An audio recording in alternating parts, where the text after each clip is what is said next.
Script. Dis donc, Tétard, tu veux quand même pas aller au trou. Lo que hay dormida no es humano. Bonsoir et bienvenue sur le podcast Les Voyages dans la Lune, le blog pour un cinéma fantastique d'auteur. Je suis Philippe Caillet, auteur du blog, et je me retrouve accompagné aujourd'hui par mon cher compère Alan. Bonjour Alan. Bonjour Philippe. Alan est exploitant et co-initiateur du podcast, et ainsi que lui, je suis accompagné par notre deuxième invité, Elliot Leduc, étudiant en master cinéma à l'université Gustave Eiffel. Bonjour Elliot. Bonjour. Alors, le but de notre podcast est de faire intervenir des étudiants pour discuter d'un sujet en lien avec le cinéma fantastique, et chacun de ces étudiants nous propose un sujet de son choix. Elliot, que nous as-tu proposé comme sujet ? Alors bonjour. Donc je vous ai proposé le sujet de mon mémoire, donc de master, qui s'intitule Les univers du fantastique comme nouvelle mythologie moderne. Donc c'est un sujet très vaste, dans lequel j'étudie en fait l'aspect cyclique des mythes antiques, et comment du coup on les réutilise de nos jours dans les fictions modernes. Et donc voilà comment finalement la culture s'engraine elle-même et crée un cercle vertueux de réutilisation de paradigmes en fait. Donc c'est un sujet que j'ai réfléchi depuis quelques années maintenant, dès ma première année de licence en fait. On a eu un cours donc, où on a étudié une citation de Borges, donc l'auteur d'Amérique latine. En gros dans cette citation il explique que dans l'histoire de l'humanité, les récits ont toujours été à base donc, un peu de l'Odyssée, donc d'Ulysse, un peu du coup de la Bible, avec l'Ancien Testament et le Nouveau Testament un peu plus tard. Et c'est là où je me suis rendu compte, en étudiant du coup certains films d'un corpus précis autour de cette citation, qui est vraiment en fait un phénomène cyclique dans les schémas narratifs. Et ça m'a beaucoup passionné pendant les 3 ans de licence que j'ai faites.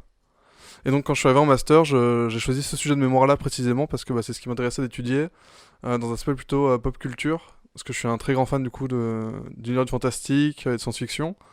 Et c'est vrai qu'on parle souvent de Star Wars et du mythe, du voyage du héros ou le monomythe de Joseph Campbell. Et je voulais aller un peu plus loin en fait, essayer de voir à une échelle plus globale du cinéma fantastique. Comment est-ce qu'on pouvait comprendre du coup cette utilisation cyclique en fait. Pourquoi est-ce qu'on revient toujours à ces mythes fondateurs. Qu'est-ce qu'on leur voilà, après toutes ces années, est-ce qu'on n'est pas arrivé au bout du fil. Et ça m'intéressait du coup dans cette émission d'en parler un petit peu avec vous. Alors je vais commencer par présenter rapidement donc Campbell, le travail qu'il a fait autour du monomythe. Donc à la base ça part d'une étude du coup de mythologie comparée où on prend des mythes de différentes civilisations et on les compare entre eux pour voir s'il y a des ressemblances au niveau narratif.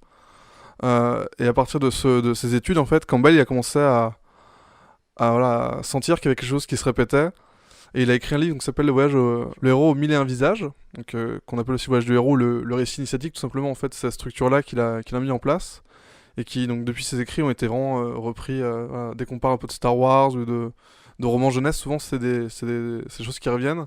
Dans les mangas aussi notamment, il y a beaucoup ce récit initiatique dans les shonen notamment, tout ce qui va être Naruto, One Piece, Dragon Ball, c'est toujours ça, c'est le héros sans parents, sans famille, qui va partir à l'aventure. Et après on retrouve plus ou moins les mêmes codes, voilà, donc il y a tous les clichés qu'on reconnaît, c'est le vieux sage, ça va être l'ami du héros d'enfance qui est souvent en plus une princesse ou une déesse qui descend d'une civilisation antique. Et donc Campbell, à travers ces travaux-là, il a en fait, sans le vouloir, posé sa marque un peu sur tout un univers, parce que George Lucas, quand il a du coup imaginé Star Wars, il s'est beaucoup inspiré de ses travaux, il le dit lui-même. Et en fait, finalement, Star Wars est devenu une référence cinématographique à ce mythe donc du voyage du héros. Et maintenant, voilà, dès qu'on parle un peu de Star Wars, ça ressort tout le temps. C'est vrai qu'on en entend beaucoup parler ces dernières années avec l'essor de la nouvelle trilogie de Disney, qui reprend quand même beaucoup d'aspects de cette trilogie originelle. Et du coup, en faisant un peu mes recherches, je me suis rendu compte qu'en fait, il y en avait un qui s'était un peu éloigné de ce mythe vraiment du héros. C'était Tolkien en fait, parce que c'était un homme donc de lettres à la base, voilà, il est mythologue, il est linguiste. Et quand il a créé son univers, du coup, avec donc le Silmarillion, qui est donc en gros le livre de la cosmogonie de l'univers de la Terre du Milieu. Qui est sorti après ou avant Alors les écrits ont commencé avant, mais il me semble que la publication du livre est arrivée à titre posthume. Du coup, voilà, ça a été toute une communauté qu'il a créée. Donc, il a commencé par les langues, en fait, du coup, il était linguiste, donc il a commencé à écrire ses propres langues. L'elfique, du coup. L'elfique, exactement, le Sindarin, qui est vraiment la langue conçue par, pas conçue pour une civilisation la plus solide, on va dire. L'autre qui pourrait un peu sortir, c'est le Klingon ou la langue de Khal Drogo dans Game of Thrones qui a aussi été un peu développée par les scénaristes. Klingon, le- c'est le- Star Trek. C'est et ça. le Haut-Valyrien aussi. non Le Valérien, oui, aussi, et le Dothraki, du coup, qui sont deux langues aussi créées par George Martin, qui sont un peu développées dans la série. Du coup, ils ont fallu quand même créer quelques phrases, vu que les personnages en parlent. Voilà, pour le coup, yes. Voilà, exactement. Mais quand on parle vraiment d'une langue imaginaire, c'est vraiment sur la Sindarin qui. On peut. Voilà, il y a des gens qui parlent en Sindarin, c'est pas très utile, mais ils savent le faire. Mais c'est un Moi, peu. j'ai Ça j'ai ressemble fait ça. LV2, moi. On était 4 à passer le bac. On va savoir parler elle, c'est quand même voilà, un petit. Sur le CV, c'est pas mal. Exactement. Mais du coup, Tolkien, il a pioché dans beaucoup de choses. Donc évidemment, il a sûrement lu les essais de Campbell à un moment ou à un autre, mais on sent vraiment il allait plus loin que ça. Il a créé vraiment son truc à lui, sa mythologie. Et du coup, je voulais m'intéresser du coup à comment est-ce que voilà, on remet toujours en perspective les univers. Et sinon, c'est vrai que les univers se répondent. Voilà, Star Wars, les films Star Wars ont influé les films du Seigneur des Anneaux, comme le Seigneur des Anneaux a influé les films Star Wars en fait. Et du coup, il y a toujours ce cycle. Et je me suis rendu compte qu'en fait, Le mais livre, du coup, Seigneur ça, des le Anneaux, livre voilà. du Seigneur des Anneaux a inspiré les films Star Wars. Et on se dit, mais en fait, tout se répète tout le temps. C'est un truc qui m'a vraiment obsédé en fait. Et je voulais vraiment plonger dedans. Et donc, ça fait maintenant 6 mois que je fais des recherches. Effectivement, il y a beaucoup de choses qui ont été dites, beaucoup de choses à dire encore. Et ça m'intéresse beaucoup. Donc ça pour présenter un peu du coup l'aspect vraiment voilà, les principaux acteurs. Donc ça va être Campbell, le mythe le mythe du héros, et Tolkien du coup avec sa nouvelle mythologie. Et du coup pour ça je me suis basé sur un corpus, donc quelques films, donc les films Star Wars, l'épisode 4, 5, 6, un peu le 1, 2, 3 rapidement, et quelques informations quand même de la postlogie, parce que il y a quand même certaines choses à en dire, même si voilà, on s'éloigne quand même assez du message. Évidemment donc les Harry Potter, les films et les séries, l'univers Tolkien au cinéma, voilà, les 3 films principaux du Seigneur des Anneaux, et les 3 Hobbits qui sont encore une fois moins intéressants, mais où il y a quand même quelque chose à dire. Et pour finir, effectivement, là je me suis aussi basé sur une série, parce que enfin, ces dernières années, le phénomène Game of Thrones, voilà, il est arrivé, il a roulé sur tout ce qui s'est fait en termes de fantasy ces dernières années. Donc il fallait l'inclure pour qu'on comprenne un peu plus comment la culture finalement part du cinéma et finalement arrive dans tous les autres milieux culturels qu'on a. Et voilà, du coup, je trouve ça important d'en faire aussi dans la partie de mon corpus. Donc du coup, pour prendre un peu le point de départ, donc le départ vraiment pour moi c'était Star Wars, parce que c'est le film que j'ai le plus vu, que le monde entier connaît le plus. Enfin voilà, maintenant personne enfin quasiment personne sur la planète ne sait pas ce que c'est Star Wars. Voilà, un Jedi, un Dark Vador, en les années 70 c'était encore un phénomène de niche. Avant, voilà, les films sont sortis, c'est devenu un phénomène mondial. Et maintenant, c'est même dépassé ça. C'est vraiment, il y a une culture Star Wars à part entière. En Australie, la région. Pardon. Non, mais il y a même il y a tout un univers étendu. Il y a Oui, eu la exactement. littérature, d'ailleurs, que Disney s'est assis dessus de façon éhontée. Mais ouais, c'est. Très disneyienne. C'est ça. Je te Ils ont rejoins. transformé du coup effectivement tous les récits. Donc Star Wars à la base c'est 3 films, mais dès le début en fait il y a eu des comics Star Wars, des livres. Enfin vraiment l'univers s'est étendu très rapidement tout seul. Et quand Disney a racheté Lucasfilm, effectivement ils ont tout pris. Ils ont tout mis sous le label du coup Legends pour que ce soit pas canon. Un canon dans une œuvre de fiction en fait c'est tout ce qui est comment dire, reconnu par le créateur, on va dire. C'est tout ce qui est officiel, et le non canon c'est tout ce qui ne l'est pas. Et donc Disney a rendu Legend, donc non canon, tout ce qui a été créé autour des films sauf les films. Et maintenant voilà, depuis quelques années ils commencent à canoniser certaines choses, donc certains comics, certains jeux, certaines séries qu'ils ont coproduites. Donc voilà, l'univers Legend revient un peu, mais c'est vrai qu'ils ont foutu à la poubelle presque 50 ans d'écriture sur Star Wars, donc ça fait un peu mal. Et il y a quelques mois, même quelques semaines en tout cas, ont été annoncés une série de films, de séries, de produits dérivés sur Star Wars. Et moi, à titre personnel, ça me fait peur. Alors effectivement ça fait un peu peur, parce que c'est vrai que à la base c'est quand même une série de films qui s'est diversifiée après en série à la télé, où voilà, il y a eu des hauts et des bas. Et c'est vrai que là annoncer autant de films d'un coup après que leur postlogie ait eu autant de critiques, ça fait un peu peur. Voilà. Même si Mandalorian est quand même en ce moment un peu voilà, dans la vibe où les gens sont vraiment à fond dedans. C'est le moins pire apparemment. Moi j'ai beaucoup aimé, parce que c'est vrai qu'il y a une vibe un peu western, et puis bon, il y a Baby Yoda qui est... ouais, même s'il est très mignon. Gros goût, c'est ça? Si, c'est Gros Goût maintenant, Gros c'est Goût, ça, ouais. il a un nom officiel. Ouais, ils ont mis Ahsoka Tano en action live, c'est quand même un truc que les fans attendaient, donc... ils ont bien dosé le fanservice, on va dire, dans cette série-là. Mais c'est vrai que les autres font un peu genre Bad Batch, voilà, sur les Troopers, tout ça... Ce que ça prendra, on verra, mais c'est vrai que cette démultiplication d'univers fait un peu peur quand on sait qu'ils ont déjà eu du mal à gérer 3 films, donc voilà. C'est pour ça que je pense qu'il faut arrêter de compter, j'y reviendrai plus tard, mais il faut arrêter de compter sur la machine Afrique hollywoodienne pour ce genre de choses en fait. Bah, ça apporte du budget, mais effectivement, du coup, ça apporte aussi d'autres problèmes après, du coup, effectivement. On l'a vu aussi, du coup, avec voilà, Peter Jackson aussi a eu des problèmes. Du coup, voilà, le Sans Anneaux, il a fait un peu comme il voulait. Mais voilà, quand on regarde la production du Sans Anneaux, c'est quand même très compliqué. Il a eu beaucoup de mal à faire ce qu'il voulait. Même si le résultat maintenant est ce qu'il est. Voilà, ça s'est vu sur le Hobbit, avec le problème qu'il y a eu avec Guillermo del Toro, notamment, qui a quitté la production, tout ça. Enfin, le système américain de production, il a un problème avec les grosses franchises comme ça. Et c'est effectivement très intéressant de voir le rapport qu'il y a, le rapport de force entre les créateurs d'univers et les gens qui ont l'argent derrière à Hollywood.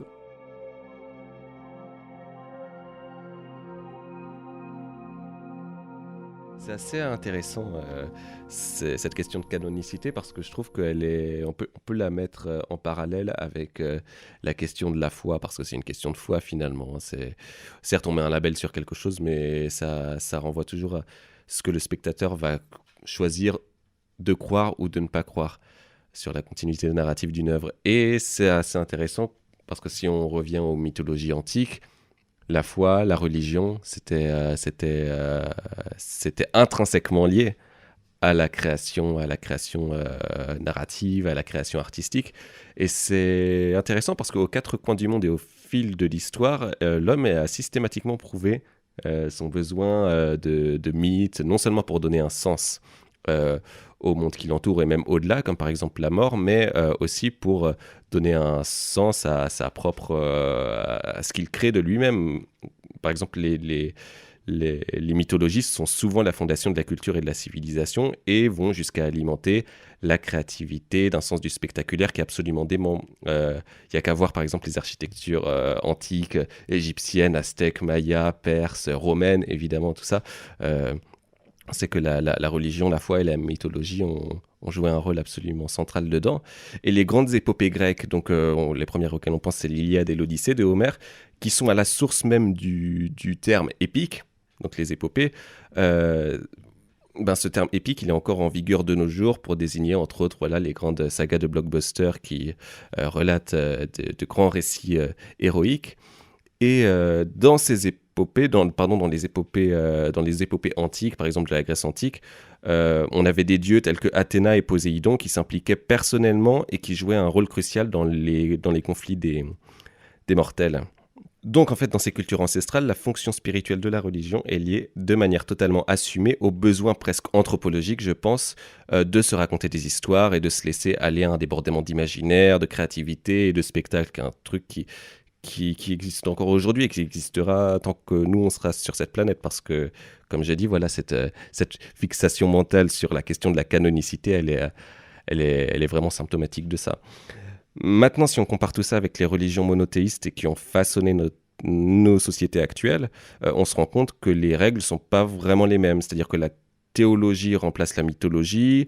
Il y a les textes sacrés, la Torah, la Bible, le Coran, qui ont vocation plutôt à être traités comme des vérités révélées, mais certainement pas comme des sources de récits de fiction, en tout cas si on se place du point de vue du dogme, et c'est justement ça ce qui les différencie des anciennes religions polythéistes, c'est que ce sont des religions dogmatiques. Le dogme, c'était pas quelque chose qui était en vigueur, par exemple, dans la religion de la Grèce antique. Aussi, ce qui rejoint ça, c'est qu'il y a un terme qui était un terme grec, qui est le terme airesis, qui de base signifie juste choix et qui indiquait juste une préférence pour une école de pensée avant de devenir, dans le dogme des religions abrahamiques, un terme plus péjoratif, hérésie. Et l'hérésie, donc, qui a vocation à être combattue avec ferveur et même anéantie si on est vraiment extrémiste, si on est vraiment extrémiste. Seulement, chasser le naturel, et il revient au galop, on aura beau proscrire l'hérésie, rendre la philosophie religieuse indissociable de son récit mythologique ou théologique, je pense que le besoin d'histoire, d'imaginaire et de spectaculaire, lui, il reste intact. Et il trouvera toujours d'autres moyens de se satisfaire, et s'il le faut, en créant des mythologies parallèles qui n'auront pas vocation à se plier au dogme religieux. Ça donne Le Seigneur des Anneaux, ça donne Star Wars, ça donne The Song of Ice and Fire, donc Game of Thrones, George Martin, tout ça. Et à ce titre, je renvoie à un entretien du philosophe et sociologue Raphaël Liogier sur le site de la revue L'Inactuel, où il va assez loin dans cette analyse du besoin fondamental chez l'homme de se créer des mythes, plus fondamental même, selon lui, que le besoin de survivre ou de vivre, et c'est vraiment dire qu'il y aura encore 1000 choses à dire sur le sujet.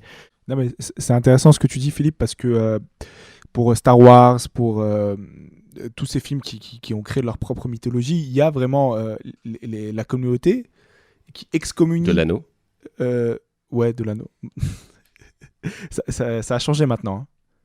Dans la nouvelle traduction, ça s'appelle plus la communauté de l'anneau. Ça s'appelle comment? J'ai oublié, mais ils ont changé le titre pour une nouvelle traduction. Bref, La fraternité. ouais, c'est ça, je crois que c'est la fraternité. Donc ces gens-là qui aiment beaucoup l'œuvre, dès qu'il y a des choses qui ne leur conviennent pas, qui ne sont pas canons, t'étais presque dans l'hérésie, c'est presque des crimes d'hérésie, et tu excommunies les gens qui ne pensent pas comme toi. Et Complotiste. c'est assez marrant ce que tu dis, donc voilà. Moi, j'avais le plan ce que tu dis, Alan, en fait. C'est vrai que quand on regarde les dialogues entre fans à la sortie des films Star Wars, on est dans une guerre de religion. Il y a certains moments où les gens vont beaucoup trop loin pour ce qui est quand même une œuvre de fiction. C'est déjà un peu le cas avec la prélogie, voilà, entre ceux qui aiment, ceux qui n'aiment pas. Mais des fois, quand les gens viennent aux mains ou s'insultent sur Internet pour ça, enfin, il y a vraiment ce côté-là où vraiment, il y a une guerre de croyances, en fait. Ouais, est-ce que toi aussi... Est-ce que Jar Jar Binks pour toi c'est ton démon? Enfin voilà, il y a des espèces de. Mais c'est vrai que sable, le pire c'est le sable. Mais moi je pense qu'il y a des fatwas virtuels qui ont été lancés contre Ryan Johnson, ou non, c'est le réalisateur du 8. Ouais, Ryan Johnson qui... Et c'était... Tu parles de débat sur... En plus c'est le moins pire des trois, je trouve. Hein. Moi je l'ai vraiment trouvé bien justement parce qu'il surprenait. On Ouais, n'était pas dans le fan Fais service. gaffe, tu vas devoir investir dans une protection rapprochée. Et voilà, tu parlais de débat sur un tête enflammé, et c'est vrai que ouais, des fois t'en dis mais calmez-vous en fait, calmez-vous. Mais peut-être aussi qu'on a un rapport particulier à ça, et ça date des premiers épisodes, et c'est ancien en fait. Bah, c'est exactement ça en fait, comme il y a souvent un rapport à l'enfance avec les premiers Star Wars, c'est vrai que la prélogie est sortie et qu'elle a fait un peu de table rase, parce que c'est vrai, Lucas c'était plus il avait plus de producteur, c'était lui son propre producteur, il a fait un peu ce qu'il voulait, et c'est vrai que quand on regarde les premières ébauches Star Wars, ce qu'il voulait c'est pas ce qu'on a eu. Lucas il crée des très bons univers, mais au-delà de ça, c'est quand même quelqu'un qui a beaucoup de défauts, et notamment sur les premiers films, tous les bons choix scénaristiques, je prends un peu des guillemets, mais ont été pris par d'autres personnes que lui en fait. Et c'est vrai que lui, il voulait vraiment quelque chose de politique, quelque chose voilà, un peu plus scientifique, et c'est ce qu'on a eu dans la prélogie, et c'est ce qui a déplu aux gens en fait, et c'est ça qui l'a un peu brisé aussi après la sortie des 3 épisodes. Et c'est où les gens ont vraiment commencé à se... Voilà, il y a vraiment eu comme tu dis, des fatwas vers les gens. Enfin, c'est vrai que l'épisode 1, c'est compliqué d'en parler sur Internet sans avoir des appels à la haine. Même quand Star Wars est sorti, l'actrice qui joue Rose a été harcelée en ligne, les gens sont allés jusqu'à chez elle pour la menacer. Enfin, ça a pris une ampleur. Et voilà, on se rend compte que Star Wars, des fois, ça va trop loin. Et voilà, la fin de Game of Thrones, c'est pareil, quand Game of Thrones, la saison 8 est sortie, il y a eu des grosses demandes pour refaire la saison 8 avec de nouveau, voilà, en virant Benioff et Weiss. Mais du coup, voilà, les gens, quand on touche à quelque chose qui est précieux pour eux, voilà, c'est vraiment une foi, c'est pas pour rien qu'il y a une relation de Jedi qui existe en Australie, par exemple, qui est reconnue comme une vraie religion. C'est vrai? Ouais, oui, la religion de Jedi existe en Australie, c'est une religion qui existe, qui est reconnue par l'État australien, donc voilà, les gens vont loin pour cet univers, je pense que c'est ça. Mais je pense que pour Star Wars, ça va vraiment au-delà de tout le reste. Autant il y a des fans hardcore voilà, du Sans Anneaux, d'Harry Potter, de Game of Thrones, mais les fans de Star Wars, ils sont quand même vraiment à part de ce côté, qui sont... Chaque génération a ses Star Wars en fait. Et entre les générations, il y a vraiment un clash qui va très très loin, et je pense que c'est très intéressant, justement, comme tu t'en parlais, du coup, de ce rapport au mythique. On a tous envie d'avoir des mythes.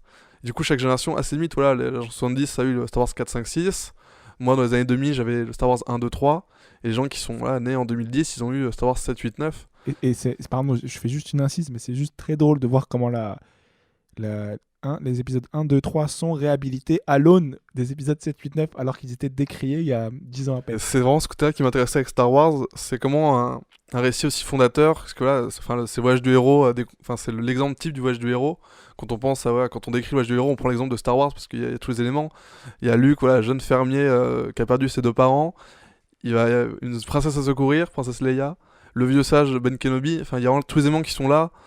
Donc c'est vraiment le récit mythique par excellence. Et puis il y a une dimension tragique, fatale en fait. Ouais, ça, c'est le destin, voilà. Et du coup... Là on parle juste d'un nouvel espoir, ou on parle de la première trilogie? 4, 5, 6. 4, 5, 6, la première trilogie, donc qui avance ce côté très familial, la famille Skywalker, qui sera reprise du coup dans l'un 2, 3 avec les origines en fait d'Anakin. Et là où je pense que c'est l'erreur de la postologie, c'est d'avoir essayé de à tout prix rentrer dans les cadres de cette famille, dans vraiment finir la tragédie Skywalker. Mais c'est vrai que c'était plus la même personne à la barre et chacun a sa vision différente. Voilà, c'est pour ça que le 7 et le 8 sont aussi différents, c'est qu'il y a 2 réalisateurs à la barre qui ont tous les deux un style très marqué et qui ont tous les deux raconté quelque chose de différent en fait. Là où J.J. Abrams voulait vraiment rendre hommage au premier Star Wars, voilà, faire comprendre que réutiliser le cycle en fait. Voilà, remettre un nouveau cycle en place avec Rey, une nouvelle héroïne, voilà, planète désertique, Han Solo, le Faucon Millennium, Chewbacca. Il voulait tout reprendre pour construire quelque chose de nouveau. Et il aurait pu le faire s'il avait eu la possibilité de le faire sur les épisodes 8 et 9. Sauf qu'entre les deux, il y a eu donc Rian Johnson sur le 8. Et Johnson, son idée à lui, c'était de briser la boucle, justement. C'est vraiment ce qu'on ressent en regardant le film, c'est que il veut faire comme Daenerys, il veut briser la roue. Il veut plus que ça se répète. C'est vrai, j'ai fait une belle métaphore, je suis content. Non, mais elle est pas mal. Je la note dans mon carnet.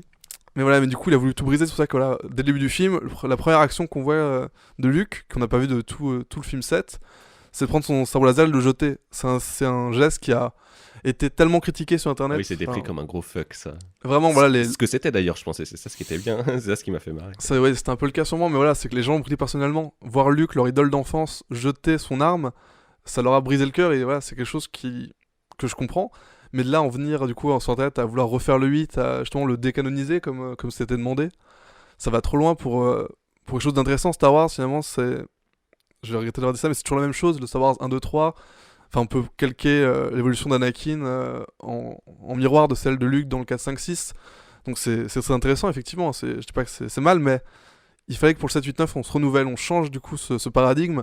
Et Johnson a essayé de le faire du coup en amenant voilà, une Rey, une fille de personne. Voilà, c'était pas une Skywalker à la base, c'était pas une Palpatine, c'était juste Rey, quoi. C'était quelqu'un qui n'était pas un Jedi à la base, qui voilà. Le message de Star Wars 7, c'était tout le monde à la force, tu vois. C'était un message pour les enfants, voilà, pour dire croyez en vos rêves, voilà, si vous ayez la foi en fait. C'est ça le message du 7. Le message du 8, c'est la foi, voilà, la foi, il faut la garder même dans les épreuves. Même les héros peuvent chuter, c'est Luke qui commet des erreurs parce que il est humain, Luke. Luke, c'est pas un dieu suprême comme les gens essaient de le mettre après le 6. C'est ce qu'il raconte du coup dans le 7, c'est que Luke, après l'avoir battu l'empereur, il a été mythifié par les gens de l'univers de Star Wars. Et ça dans le 8. C'est dans le 8, t'as dit le 7, c'est dans le 8. Oui, pardon, dans le début du 8, excuse-moi, oui, c'est ça, effectivement. Où là, Leia explique que Luke était remis comme un héros, et du coup, voilà, il a monté son école de Jedi, mais il a échoué, voilà, il n'a pas réussi à secourir son neveu, et ça l'a brisé, et c'est ça qui est intéressant, c'est d'avoir un voyage du héros différent, en fait. Pas juste un héros qui va traverser des épreuves qu'on a l'habitude de les voir, voilà, qui va rencontrer un vieux sage. Non, maintenant, le héros, c'est le vieux sage, et le vieux sage, bah, au lieu d'aider Rey, il est en dépression dans le film, Luke, parce qu'il a échoué, et c'était intéressant de regarder ça. Et il y a Star Wars 9 qui arrive derrière et Johnson a pas été rappelé. Et ils ont viré du coup Colin Trevorrow donc, qui devait le réaliser parce que ça leur plaisait pas. Mais en faisant ça, Disney a complètement brisé la boucle parce qu'ils ont remis du coup J.J. Abrams. Mais avec le 8 partait tellement d'une version différente de ce qu'il avait prévu avec le 7 que il a sauvé les meubles et ça se sent dans le film. Totalement. Et c'est vraiment dommage de pas avoir eu du coup une nouvelle vision de Star Wars et pas juste un hommage encore une fois. Parce que le 7 et le 8 ensemble marchent plutôt bien, je trouve, quand même. Même si voilà, le 8 casse plein de portes qui avaient ouvertes le 7, ça c'est. Voilà, on peut pas le nier. Mais il en ouvrait de nouvelles très intéressantes. Et le 9 est venu tout refermer et tout recadrer. Voilà, on ramène Palpatine, on ramène les Skywalker. Et c'est triste d'avoir la boucle se refermer comme ça. Après, voilà, on pensait on pensait en sortir, en fait, non. La boucle se referme forcément et on retrouve ce même cycle. Voilà, c'est les Skywalker, c'est leur saga. On n'en sortira pas et c'est un peu triste. Oui. C'était en gros ce qui a caractérisé le 8, je pense, c'est que le 8 il a pris des risques et que la machine hollywoodienne elle a horreur de prendre des risques, surtout quand elle met autant d'argent dans un projet, quoi. Ouais, donc ça c'est pour le côté mythique de Star Wars tel qu'on peut le voir dans les épisodes 4, 5, 6, 1, 2, 3, 7, 8, 9 et du coup d'où l'intérêt de questionner ce rapport au mythique et comment du coup Star Wars descendant de ces mythes originels gréco-romains a su se réinventer quelque part quand même entre les épisodes. Et du coup, voilà, chaque auteur a sa vision du mythe et c'est très intéressant à regarder. Du coup, là où du coup Lucas avait vraiment les épisodes 4, 5, 6 et 1, 2, 3 entre ses mains, laisser de nouveaux auteurs sur les épisodes 7, 8, 9, c'était une très bonne idée à la base. Parce que là, c'était des gens qui ont grandi pour le pas avec Star Wars, donc qui sont comme nous en fait, c'est des fans à la base. Et leur laisser raconter leur propre histoire, c'était très intéressant. Et du coup, j'aurais préféré peut-être avoir des films individuels en fait. Et ça a été tout aussi intéressant. Mais pour moi, Rogue One était le plus intéressant de tous les films qu'ils ont fait après l'épisode 6. Mais c'était pas canon. Si, Rogue One est canon. Ah, pardon, autant pour moi. Si, Rogue One est complètement canon. Il se passe entre l'épisode 3 et 4, donc juste avant le 4. Faut pas m'écouter. Comme le film Solo qui est tout aussi canon, malheureusement.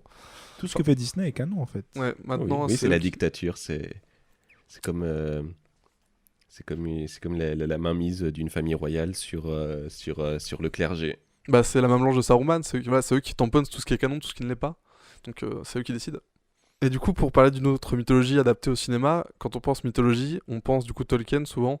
C'était la superbe transition en fait. Ah oui, les transitions comme ça, c'est fou. Et que tu viens de casser du coup. Là, je viens de souligner.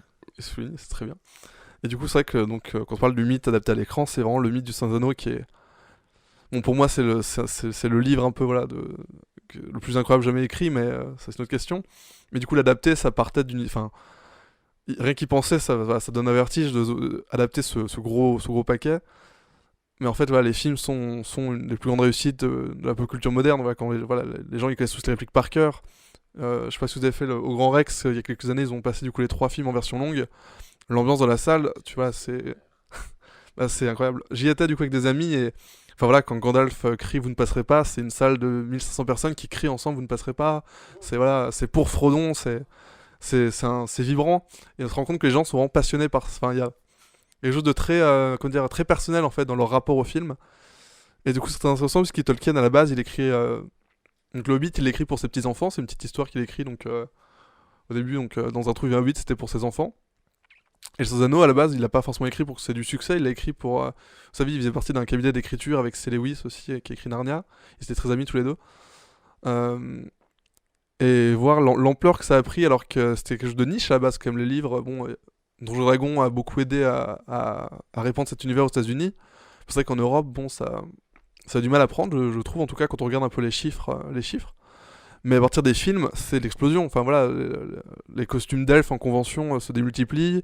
Les gens, voilà, les répliques les connaissent quand d'autres films font référence. Les gens comprennent le clin d'œil. C'est quelque chose qui a vraiment évolué d'un coup. Et ça a aussi joué avec du coup l'apport de la technologie. C'est vrai que les films sont sortis en début des années 2000, 2001, 2002, 2003, je dis pas de bêtises. C'est ça, ils ont été tournés en 2000. Ouais, c'est ça. Et puis, exactement, ils sont sortis. 2001, 2002, Ouais, parce qu'il a sorti, du coup, l'exploit aussi, c'est d'avoir filmé les 3 films en même temps, les avoir sortis comme ça, alors que les autres films étaient encore en coproduction. Enfin, il y a un très bon documentaire sur internet qui en parle. Mais effectivement, enfin, on les regarde aujourd'hui et ça n'a pas vieilli. C'est ça qui, je pense, aussi a marqué les gens. C'est comme il a essayé de faire comme Star Wars, d'utiliser beaucoup de maquettes. C'est là où il a l'inspiration aussi au niveau de la production. Mais le film, maintenant, voilà, on peut le regarder encore et il y a pas de, enfin, rien nous saute aux yeux en mode waouh, c'est un peu vieilli. Non, ça reste, on y croit. Et je pense que c'est ça aussi qui a touché les gens, c'est ce côté finalement très réaliste du fantastique. Les Uruk-hai, quand on les voit, on a l'impression qu'on peut les palper parce que voilà, c'est du caoutchouc, c'est de la texture, il n'y a pas de CGI, comme ça a pu se développer maintenant avec les nouveaux films.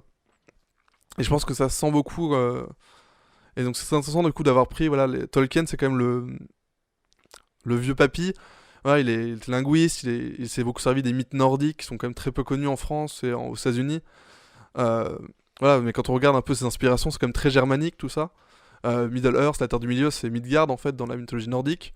Il y a beaucoup de références à toute cette mythologie-là. Pareil, quand on parle de saga, ça vient en fait des sagas nordiques. Donc quand on parle de saga Star Wars ou saga du coup de Seigneur des Anneaux, tout de suite, sans le vouloir, on fait référence à la mythologie en fait. Il y a un côté très mythique qui ressort de ces œuvres. Et là où Peter Jackson a été très malin, c'est que pour convoquer le mythique à l'écran, comme il ne pouvait pas faire autant de paragraphes que Tolkien, où là il explique l'elfique de long en large, il y a Aragorn qui chante en elfique, enfin l'univers respire dans ses livres. Peter Jackson il comprenait qu'il ne pouvait pas le faire, il s'est servi du coup du visuel, et du coup visuellement, il y a un paquet de références à tout ce qui est, sur tous les contes arthuriens, le motif de l'épée surtout qui est très très important dans le Seigneur des Anneaux avec l'épée qui fut détruite.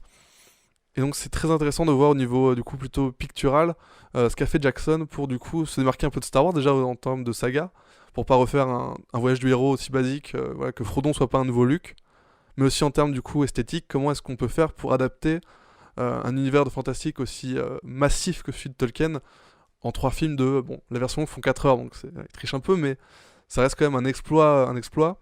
Et du coup, c'est intéressant de regarder du coup les références qu'il a des tableaux de la Renaissance, surtout tout ce qui va être l'univers arthurien. Sachant que Tolkien s'est quand même aussi beaucoup inspiré de ces mythes et légendes-là.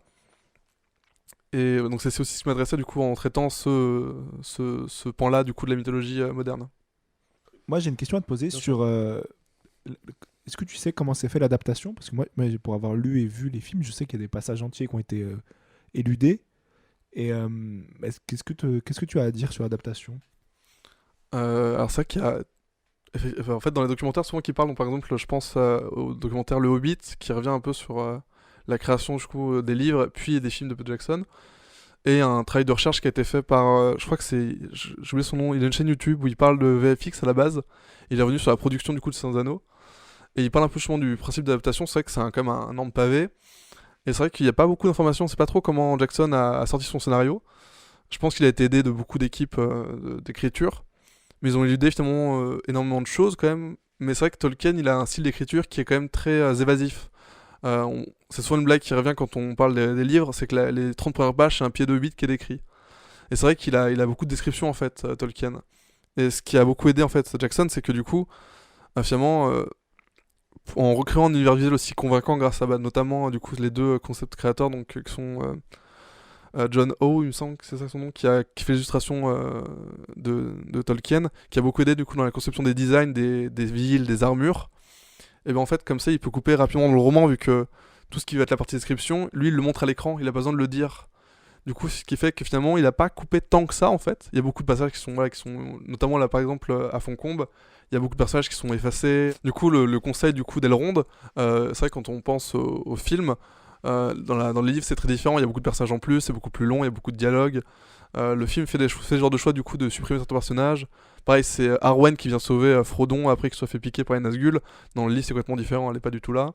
Mais voilà, c'est des choix du coup scénaristiques aussi pour condenser un pavé comme ça en 3 films. Donc je pense que l'action d'adaptation est très intéressante. Surtout que c'est vrai que les mythes ont souvent été réécrits en fait au niveau des auteurs, tout ça.